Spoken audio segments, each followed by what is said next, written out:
اور کہا مولا کریم اللہم انکا عفو تحب العفو فاعف عنا یا کریم. رب سے مغفرت کی طلب لے کر کے آیا تھا لیکن بندہ گنہگار آیا تھا. شب قدر کی برکت سے مولا کریم اسے اس کی گناہوں کو نیکیوں میں تبدیل فرمائے.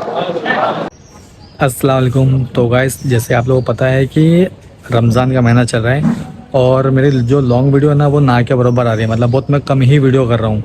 تو آج ہے نا 27 نا رمضان ہے. آج 27 رمضان ہے اور آج نا تراویح کی نماز جو ہے نا مطلب تراویح نا آج نا مکمل ہو جائے گا, پورا ہو جائے گا.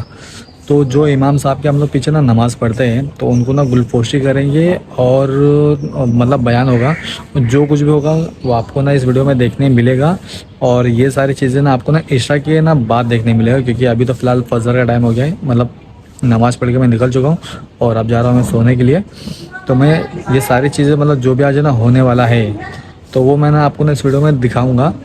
تو آپ لوگ بھی دیکھو کہ مطلب یہاں پر مطلب کیسا کیا ہم لوگ نا کرتے ہیں.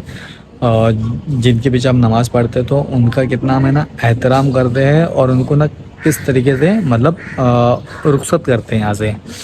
تو وہ سب آپ نا دیکھو. صلی اللہ علی محمد صلی اللہ علیہ وسلم مولاي صلی وسلم دائما ابدا على حبيبك خير الخلق كلهم مولاي صلی وسلم دائما ابدا على حبيبك خير الخلق كلهم محمد سيد الكونين والثقلين محمد سيد الكونين والثقلين والفريقين من عرب ومن عجم مولاي صل وسلم دائما ابدا على حبيبك خير الخلق كلهم يا ربي بالمصطفى بلغ مقاصدنا يا ربي بالمصطفى بلغ مقاصدنا واغفر لنا ما مضى يا واسع الكرم مولاي صل وسلم دائما ابدا على حبيبك خير الخلق كلهم. محترم حضرات, آئیے سب سے پہلے آقا کی بارگاہ میں محبت بھرے انداز میں درود شریف کا نذرانہ پیش کریں اور بآواز بلند پڑھیں. اللہم صلی وسلم وبارک علی سیدنا و شفیعنا و نبینا و حبیبنا و مولانا محمد وآلہ وسلم صلاۃ و سلام علیک یا رسول اللہ صلی اللہ تعالی علیہ وسلم.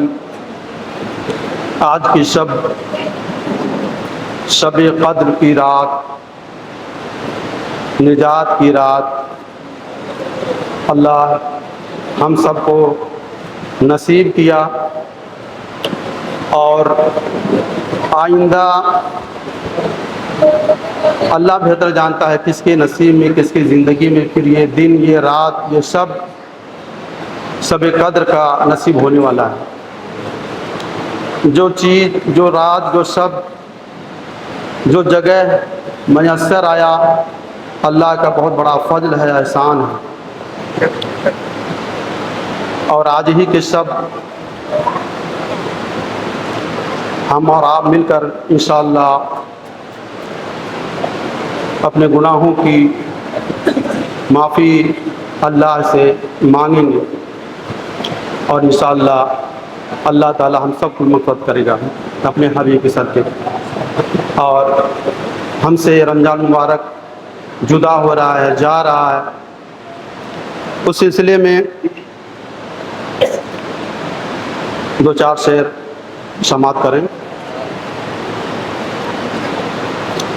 سب کو اداس کر کے رمضان جا رہا ہے، سب کو اداس کر کے رمضان جا رہا ہے، سب کو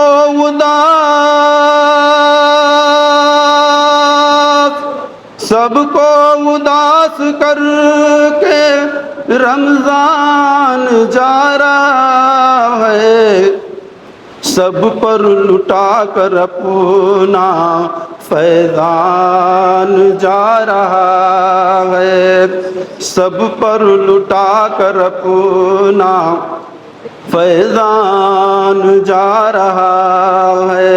مطلب کیا کہتے ہیں؟ سبحان اللہ۔ آیا تھا گھر ہمارے قسمت ہماری بن کر، آیا تھا گھر ہمارے قسمت ہماری بن کر، آیا تھا گھر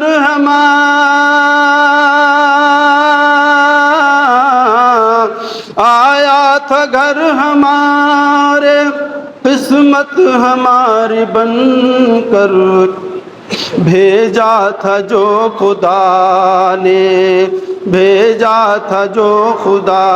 نے وہ مہمان جا رہا ہے۔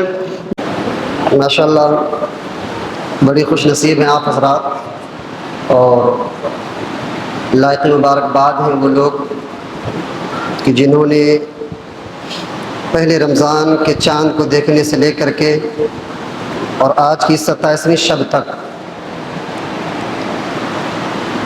فخر القراء مجدد عصر استاد القراء حضرت حافظ القاری محمد رضا صاحب قبلہ دامہ ظلہ علینا کی اقتداء میں ہم نے نماز تراویح ادا کی ہے۔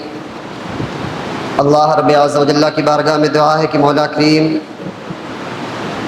ان تمام جو بھی تراویح ہم نے ان کی ابتدا میں ادا کی ہے مولا کریم مقبول فرمائے، اور ان کے پڑھنے میں اور اگر ہمارے سننے میں کسی قسم میں اگر کوئی خامیاں غلطیاں زیر و زبر پیش میں ہو گئی ہو تو مولا اپنے فضل سے اپنے کرم سے معاف فرمائے۔ یہ شب قدر جو ہمارے اور آپ کے درمیان اس وقت جلوہ افروز ہے،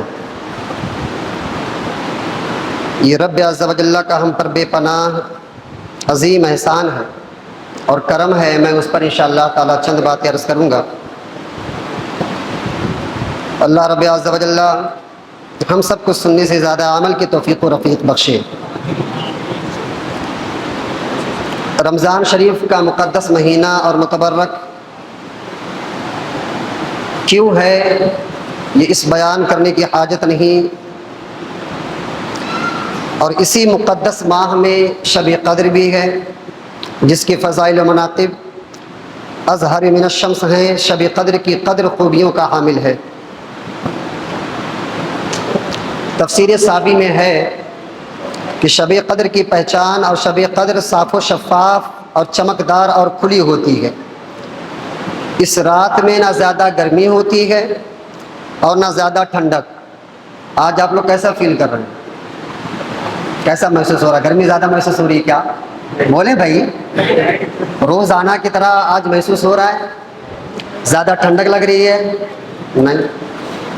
تو تفسیر صابی میں 5 راتیں طاق راتیں ایسی بتائی گئی ہیں، اور ہمارے فقہا اور ائمہ کے نزدیک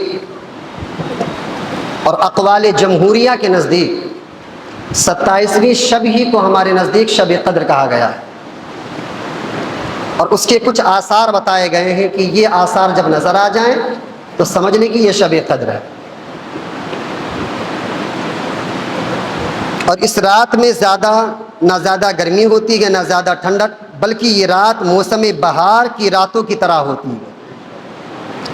اس رات میں شہاب ثاقب نہیں ٹوٹتے، رات کے پچھلے پہر تو حد کیف و سرور ہوتا ہے، آسمانوں کی طرف دیکھنے سے نور زمین کی طرف آتا ہوا معلوم ہوتا ہے۔ یہ اس شب کی فضیلت ہے۔ اور ترمذی شریف کی حدیث پاک نبی کریم صلی اللہ تعالیٰ علیہ وسلم ارشاد فرماتے ہیں کہ شب قدر کی دعا جو کہ انسان کو کثرت کے ساتھ میں پڑھنی چاہیے.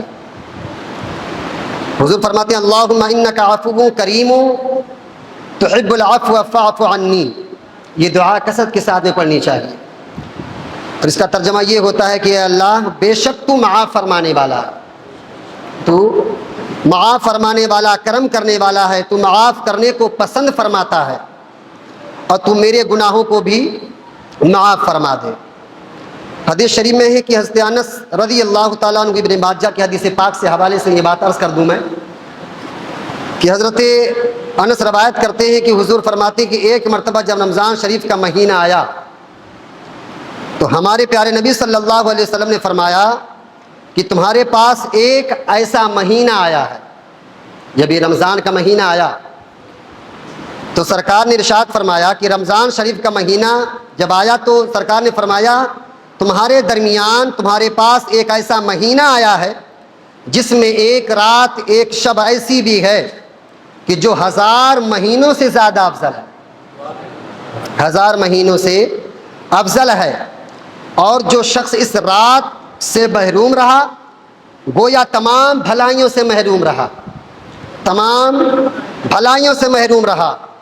اور شب قدر کی بھلائی سے محروم نہیں رہنا چاہیے, کیونکہ شب قدر کی رات ایک ایسی رات ہے جس کے بارے میں حضور فرما رہے ہیں. کون حضور فرما رہے ہیں؟ وہ حضور فرما رہے ہیں کہ کائنات کا نظام درہم برہم تو ہو سکتا ہے, لیکن جو مصطفیٰ کی زبان سے نکل جائے وہ کبھی بدلا نہیں جا سکتا ہے, وہ ٹالا نہیں جا سکتا ہے. آپ تمام مہینے اعمال کرتے رہیں, تمام مہینے نیکیاں کرتے رہیں, لیکن حضور فرماتے ہیں کہ مولا کریم ایک رات ایسی عطا کرتا ہے اس مہینے میں جسے شب قدر پایا کہا جاتا ہے.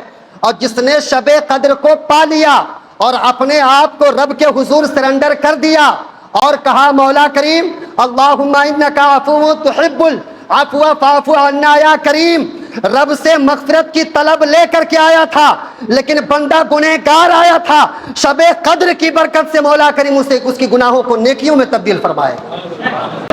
بس نیت تو لے کر کے آئے آپ, ایسا حوصلہ تو لے کر کے آئے آپ. مولا کریم تو انتظار کرتا ہے آپ کے آنے کا. اب بخاری شریف کے حوالے سے حدیث پاک عرض کر دوں. حضور فرماتے کہ جو بندہ شب قدر میں ایمان و اخلاص کے ساتھ عبادت کرے, عبادت میں نماز بھی ہے, عبادت میں تسبیح بھی ہے, عبادت میں اوراد و وظائف بھی ہیں. حضور فرماتے بخاری شریف کی حدیث پاک, یہ وہ بخاری ہیں جو وہ بھی پڑھتے ہیں ہم بھی پڑھتے ہیں, لیکن بخاری پڑھنا ہے تو اس انداز میں پڑھو جیسا ابو بکر نے پڑھا ہے. بخاری پڑھنا ہے تو اعلیٰ حضرت کی نظر سے پڑھو کہ جب انہوں نے بخاری کو پڑھا تو حضور کی ذات پر نظر پڑ گئی تو کہا ہر کوئی اعلیٰ بنتا ہے لیکن مصطفیٰ سے اعلیٰ کوئی نہیں ہے. تو بے عشق محمد جو پڑھتے ہیں بخاری, آتا ہے بخار ان کو بخاری نہیں آتی. تو اگر پڑھنا ہے حضور کو تو عشق کی نظر سے پڑھو, عقل کے ترازو پر حضور کی محبت کو نہ تولا کرو, تو عشق کی نظر سے پڑھا کرو. اور اہل سنت والجماعت واحد ایک ایسی جماعت ہے جو عشق کے مقام میں صف اول رہتی ہے, ادب کے مقام میں صف اول رہتی ہے. اور ہم تو کہتے ہیں کہ عالم تو برباد ہو سکتا ہے علم کی بنیاد پر, حاجی کو اپنے حج کی بنیاد پر غروریت آ کر کے وہ تباہ ہو سکتا ہے. اور میں نے تباہ ہوتے ہوئے دیکھا ہے ایسے لوگوں کو. ایک عالم, ایک حافظ, ایک قاری, ایک محدث, ایک مفکر, یہ تمام جو القابات ہیں یہ فقط دنیا تک ہیں. مرنے کے بعد میں آپ جب قبر میں جائیں گے تو پوچھا جائے گا ما کنت تقول فی شأن حق هذا الرجل, حضور کے بارے میں پوچھا جائے گا. عالم تم بنے لیکن کون سے علم سے میرے مصطفیٰ کو پہچانے؟ آنکھیں تو تم بھی رکھتے تھے لیکن کس آنکھ سے مصطفیٰ کو دیکھے؟ ابو جہل کی طرح تو نہیں دیکھے ہو. نہیں آقا, ابو جہل کی طرح تو ہم نے دیکھا نہیں, ہم نے تو ابو بکر کی نظر سے دیکھا ہے, کیونکہ ابو جہل نے بھی تو کہا تھا آپ سے بڑا بدصورت کوئی نہیں. سرکار نے فرمایا تھا صدقتا, ابو بکر نے کہا تھا آپ سے بڑا خوبصورت کوئی نہیں ہے. سرکار نے ارشاد فرمایا صدقتا یا ابی بکر. اس نے ابو بکر صدیق نے اعتراض کر دیا رسول اللہ صلی اللہ علیہ وسلم وہ بھی کہہ رہے ہیں تو صدقتا, ہم بھی کہہ رہے ہیں تو صدقتا. تو سرکار نے ارشاد فرمایا ابو بکر یہ تمہاری نظر ہے اور اللہ تبارک و تعالیٰ نے مجھے مثل آئینہ اس دنیا میں بھیجا ہے. تو جو جیسا ہوتا ہے وہ ویسا ہی دکھتا ہے. ابو بکر تم دنیا میں سب سے خوبصورت ہو تو میں تمہیں خوبصورت نظر آیا. وہ ابو جہلہ سب سے بڑا بدصورت ہے اس لیے میں بدصورت نظر آیا. تم آئینہ اتاریں آپ. تو جو اسی لیے کہتے ہیں علم کی سواری پر کبھی سوار نہ ہو. اگر سوار ہونا ہے تو عشق کی سواری پر سوار ہوں آپ. اگر آپ کہیں گے علم کی سواری پر یا عقل کی سواری پر, تو اب عقل کیا کہتی ہے؟ رطوبت جو نکلے تو کیا اسے کوئی منہ پہ ملتا ہے؟ عقلی اعتبار سے ملتا ہے؟ بولیں بھائی, ملتا ہے؟ نہیں ملتا ہے. اور اگر نبی کریم صلی اللہ تعالیٰ علیہ وسلم کہ دندان مبارک سے اگر کچھ نکل جائے تو کیا اسے کوئی کھاتا ہے؟ نہیں کھاتا ہے. حضور وضو فرمائے تو وضو کرتے وقت وضو کے پانی کے قطرات نکلے, اسے جمع کر لیا جائے. عقل والا ایسا کرتا ہے؟ نہیں کرے گا, پانی گندا ہے. لیکن یہ عشق تھا کہ مصطفیٰ کے بدن اطہر سے جو پانی لگ جائے. مصطفیٰ تو پاک کرنے والی ذات کا نام ہے. مصطفیٰ کے قدموں سے جو لگا ہے, مصطفیٰ کے قدموں سے جو لگا ہے وہ ناپاک تھا یا ناپاک کے پوزیشن میں تھا. مصطفیٰ کے بدن اطہر سے جو لگا وہ بھی پاک ہوتا ہوا نظر آیا, وہ بھی پاک ہوتا ہوا نظر آیا.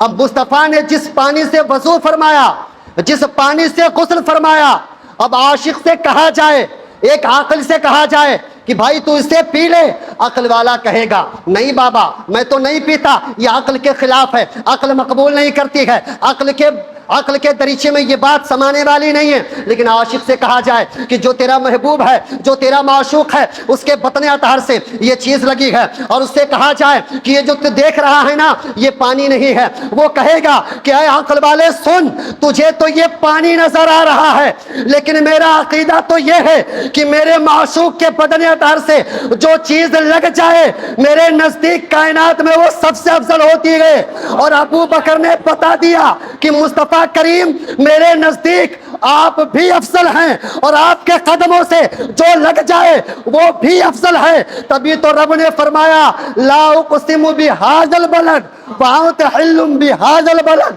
میں نے کہا مولا یہ قسم کیوں اٹھا رہا ہے؟ مکہ ہے اس لیے, مدینہ ہے اس لیے, حجر اسود ہے اس لیے؟ رب نے فرمایا نہیں لا اقسم بہذا البلد وانت حل بہذا البلد, میں تو مکہ کے ذرات کی قسم اس لیے کھا رہا ہوں کہ مصطفیٰ کے قدم ناز کا بوسہ ان ذرات نے لے لیا.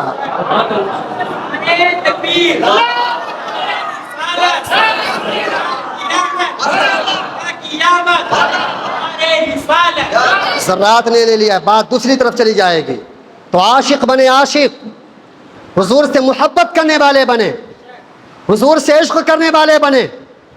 میں عالم ہوں تو یہ عالم بخشوانے والی ذات نہیں ہے کہ میں بخشا گیا, نہیں, لیکن جو عاشق ہوتا ہے وہ بخشا جاتا ہے, کیونکہ اس کا بھروسہ نماز نہیں, اس کا بھروسہ روزہ نہیں. ارے میاں ہم تو کہتے ہیں کہ درخت کو پکڑو, ٹہنی کو نہیں. ٹہنی اگر ہری سوکھ بھی گئی ہے, اب یہ نماز کیا ہے؟ ایک شاخ ہے. روزہ کیا ہے؟ ایک شاخ ہے. زکوٰۃ کیا ہے؟ یہ ایک شاخ ہے. لیکن جو جڑ ہے یہ ایمان ہے, جڑ جو ہے یہ ایمان ہے. تو اگر درخت سلامت ہے اور اگر کبھی موسم میں بگڑ گئے اور اگر وہ پت جھڑ ہونے لگے, ان کے اندر سبز و شادابی نہ رہی, لیکن جب موسم میں بہار آتا ہے تو پھر وہ اپنے آپ میں آ جایا کرتے ہیں. تو اگر چاہتے ہو کہ نجات اگر کسی چیز میں ہے, ہم نماز کو بھی نماز پڑھتے ہیں تو ادائے مصطفیٰ میں پڑھتے ہیں, ہم حج بھی کرتے ہیں تو حج کو بھی ادائے مصطفیٰ میں کرتے ہیں. تو بتانے کا مقصد یہ ہے کہ آج اس رات میں جو تکمیل قرآن ہوئی گئی یہ بھی مصطفیٰ کی ادا ہے, یہ مصطفیٰ کی ادا ہے. اور مصطفیٰ کی ہر ادا پر فدا ہونا یہ عاشق کی علامت ہے, عاشق کا شیبہ ہے. مصطفیٰ نے کہہ دیا ہے, مصطفیٰ نے کر دیا ہے, تو ہمیں بھی کرنا چاہیے. بات دوسری طرف چلی جائے گی. المختصر بتانے کا مقصد یہ ہے کہ حکیم الامت مفتی احمد یار خان رحمۃ اللہ تعالیٰ علیہ شرح منہاج المناجیح میں ارشاد فرماتے ہیں کہ رمضان شریف میں روزوں کی برکت سے گناہ صغیرہ معاف ہو جاتے ہیں, اور تراویح کی برکت سے گناہ کبیرہ اور بلکہ ہلکے پڑ جاتے ہیں. اور شب قدر کی عبادت کی برکت سے اللہ تبارک و تعالیٰ جو ان تمام اعمال کو کرتا ہے اس کے درجات کو بلند فرما دیا کرتا ہے۔ اب آپ آئیں بخاری پڑھتے ہیں، سرکار نے ارشاد فرمایا، اس حدیث کے راوی حضرت ابو ہریرہ ہیں، اور میں نے پہلے بھی کہا ہے کہ تمام صحابیوں میں سب سے زیادہ حضور سے حدیث روایت کرنے والے، حدیث کوٹ کرنے والے ذات کا نام حضرت ابو ہریرہ رضی اللہ تعالیٰ عنہ ہے۔ وہ کہتے ہیں کہ نبی صلی اللہ علیہ وسلم نے فرمایا کہ جو بندہ شب قدر میں ایمان و اخلاص کے ساتھ عبادت کرے تو اللہ تبارک و تعالیٰ اس کے پچھلے گناہ بخش دیتا ہے، پچھلے گناہ بخش دیتا ہے۔ تو آج کی شب میں آئے ہو تو بخشش کا پروانہ لے کے جاؤ۔ اپنی راتوں کو آپ نے بہت گزارا، آؤ نا اپنی زندگی میں ایک ایسی رات بھی گزاریں کہ جو تمام راتیں گزر گئیں ان تمام راتوں کو مٹا دے، یہی ایک رات باقی رہ جاوے زندگی کی۔ بنائے اپنی زندگی کی ایسی رات۔ علامہ عبدالرؤف منابی فرماتے ہیں کہ اس مقدس رات کو ہرگز ہرگز غفلت میں نہیں گزارنا چاہیے۔ اس رات عبادت کرنے والوں کو 1000 ماہ یعنی 83 سال 4 ماہ سے بھی زیادہ عبادت کا ثواب عطا کیا جاتا ہے۔ اب آپ آئیں قرآن پاک پڑھیں، اللہ نے فرمایا انا انزلناہ فی لیلۃ القدر وما ادراک ما لیلۃ القدر، اللہ کے نام سے شروع جو نہایت مہربان رحمت والا، بے شک ہم نے شب قدر میں اتارا، اور تم نے کیا جانا؟ کیا شب قدر 1000 مہینوں سے بہتر؟ اس میں فرشتے اور جبریل اترتے ہیں اور اپنے رب کے حکم سے ہر کام کے لیے وہ سلامتی کے صبح چمکنے تک ہے۔ حضرت سیدنا امام مجاہد علیہ رحمہ فرماتے ہیں کہ بنی اسرائیل کا ایک شخص ساری رات عبادت کرتا رہا، تفسیر طبری جلد نمبر 23 میں ہے۔ لکھتے ہیں کہ حضرت سیدنا امام مجاہد کہ ایک شخص ساری رات عبادت کرتا اور سارا دن جہاد میں مصروف رہتا تھا، اور اس طرح اس نے 1000 مہینے گزار دیے، تو اللہ تعالیٰ نے یہ آیت مبارکہ نازل فرمائی لیلۃ القدر خیر من الف شہر، یہ آیت نازل فرمائی۔ اللہ نے فرمایا کہ شب قدر 1000 مہینوں سے بہتر ہے، یعنی شب قدر کا قیام اس عابد یعنی عبادت کا گزار کی 1000 مہینے کی عبادت سے بہتر ہے۔ قوم بنی اسرائیل میں وہ 1000 سال سے محنت کر رہا تھا، عبادتیں کر رہا تھا، تو مصطفیٰ کریم کے پیارے دیوانوں، اللہ نے فرمایا کہ میرے محبوب کی امت ہونا، گھبراؤ مت، وہ قوم بنی اسرائیل ہے، تو میں تم میرے محبوب جیسے افضل ہیں، تو میرے محبوب کی امت تمام امتوں میں افضل ہے۔ تو اگر قوم بنی اسرائیل کا شخص 1000 سال عبادت کرے تو اسے عطا کیا جاتا ہے، لیکن امت محمدیہ کے فردو، تمہیں اپنی قسمت پہ ناز کرنا چاہیے کہ ادھر 1 سال کی عبادت ہے، 1000 سال کی عبادت ہے، اور اللہ تعالیٰ نے ادھر 1000 سال کی عبادت کو 1 دن میں عطا فرما دیا، 1 دن میں عطا فرما دیا۔ عثمان بن العاص کہتے ہیں کہ غلام نے عرض کیا کہ اے آقا، مجھے کشتی چلاتے ہوئے 1 عرصہ ہو گیا، میں نے دریا کے پانی میں ایک بات دیکھی ہے۔ قاری صاحب قبلہ وہ کہہ رہے ہیں کہ میں عرصہ ہو گیا کشتی چلاتے ہوئے، لیکن میں نے دریا میں ایک بات دیکھی ہے۔ انہوں نے عرض کیا کیا بات ہے؟ لیکن اس غلام نے کہا یہ باتیں جو میں کہہ رہا ہوں میری عقل تسلیم نہیں کرتی ہے، میری عقل تسلیم نہیں کرتی ہے۔ آپ نے پوچھا بات کیا ہے؟ تو اس نے کہا کہ میں نے دریا میں ایک بات ایسی دیکھی ہے جو عقل تسلیم نہیں کر رہی ہے۔ تو غلام نے عرض کیا کہ ہر سال ایک ایسی رات آتی ہے جس میں سمندر کا پانی میٹھا ہو جاتا ہے۔ سبحان اللہ، یہ عقل میں آنے والی بات نہیں ہے۔ اس نے کہا کشتیاں تو میں چلا رہا ہوں، لیکن سال میں ایک ایسی رات آتی ہے جس میں سمندر کا پانی میٹھا ہو جاتا ہے۔ غلام نے عرض کیا کہ سمندر کا پانی میٹھا ہو جاتا ہے؟ آپ نے فرمایا اس بار خیال رکھنا جیسے کہ سمندر کا پانی میٹھا ہو جائے مجھے خبر کر دینا، مجھے خبر کر دینا۔ اس نے کہا ٹھیک ہے حضور۔ جب رمضان کی 27ویں رات آئی تو غلام نے آقا سے عرض کیا کہ آج سمندر کا پانی میٹھا ہو چکا ہے، آج سمندر کا پانی میٹھا ہو چکا ہے۔ تو یہ 27ویں شب قدر کی برکت ہے، اور اس کی برکتیں لوٹیں اور رات میں شب بیداری کریں۔ اور ابھی انشاءاللہ العزیز قاری صاحب قبلہ اور دیگر لوگوں کی گلپوشی بھی کی جائے گی۔ حالات کے پیش نظر میں کچھ خواہشات لے کر کے آیا تھا، انشاءاللہ العزیز میں پیش کر کے اپنی باتیں ختم کرتا ہوں۔ درود شریف پڑھ لیں۔ اللہم صلی علی سیدنا مولانا محمد مبارک وسلم، صلاۃ و سلام علیک یا رسول اللہ صلی اللہ تعالیٰ علیہ وسلم۔ لیکن یہ ہے کہ میرے ساتھ اگر آپ پڑھیں گے تو انشاءاللہ تعالیٰ میں پڑھوں گا۔ پڑھیں گے نا انشاءاللہ؟ بولیں بھائی انشاءاللہ. آپ نے دنیا دار کے ترانے گائے ہیں، آؤ احمد مختار کے بھی ترانے گاتے ہیں اور عرض کرتے ہیں انداز میں. یا خدا التجا ہے یہ میری، یہ عاشق رسول کی تمنا ہونی چاہیے. یا خدا التجا ہے یہ میری، ان کے جلووں میں یوں موت آئے. یا خدا التجا ہے یہ میری، یا خدا التجا ہے یہ میری، ان کے جلووں میں یوں موت آئے. یا خدا التجا ہے یہ میری، ان کے جلووں میں یوں موت آئے، ان کے جلووں میں یوں موت آئے. ارے جان قدموں میں نکلے نبی کے، جان قدموں میں نکلے نبی کے، جان قدموں میں نکلے نبی کے، اور وہی مجھ کو دفنایا جائے. یا خدا التجا ہے یہ میری.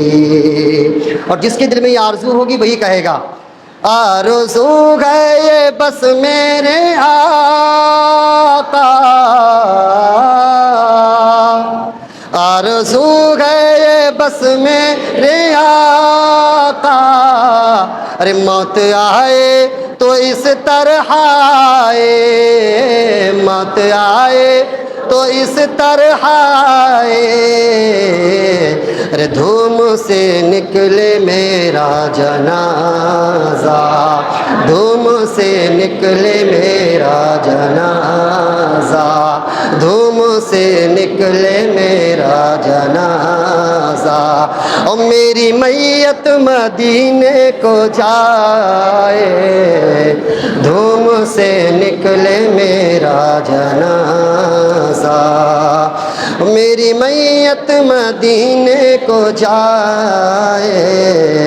یا خدا التجا ہے یہ میری. اور جس کو مصطفیٰ کا سہارا ہے وہی کہے گا ہے سہارا ہمیں مصطفیٰ کا،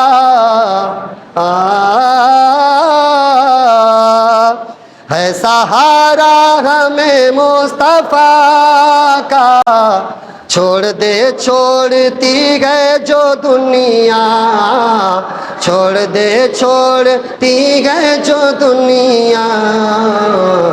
ہم سے دامن نبی کا نہ چھوٹے، ہم سے دامن نبی کا نہ چھوٹے. چاہے سارا جہاں چھوٹ جائے. یا خدا التجا ہے یہ میری، ان کے جلووں میں یوں موت آئے. اور آخری شعر کیا برو میرے آقا بچانا، کیونکہ دشمن ہوا ہے زمانہ. آبرو میرے آقا بچانا، کیونکہ دشمن ہوا گئے زمانہ. ارے میرے آقا نہ تم روٹھ جانا، میرے سوڑے نہ تم روٹھ جانا. چاہے سارا جہاں روٹھ جائے. یا خدا التجا ہے یہ میری، ان کے جلووں میں یوں موت آئے.